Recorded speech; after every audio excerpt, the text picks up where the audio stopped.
السلام علیکم اپا و خواهرانی عزیز. بیایید یک روز استراحت من چه خیلی میگذرد میبینیم و کمی درباره استوری اسپیف خودم گفته میگذرم. در عائله ما 6 دختر هستیم. از همه خرده‌اش من میپوشم.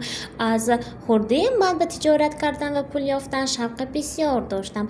در مکتب رو باشد هم با بهاهای خوب و اعلی میخوندم و اینچنین در صنف 8 خانم با کمپین فبلیک اعضا شدم و در کار خانه هم خانش و هم فبلیک را عهده کرده می توانستم.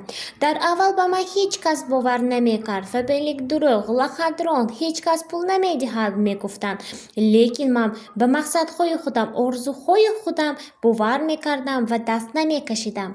اینچنین در صنف 9 خانگی من دیرکتر شده توانستم و اثبات کردم که در فبلیک به سن و سال اهمیت ندارد. همین خیل کرده من در صنف 9 دیرکتر شدم و پولهای یکمین خودم را کار کردم. این 3000 سومانی بود و من باشد 16000 سومانی بونوس گرفته.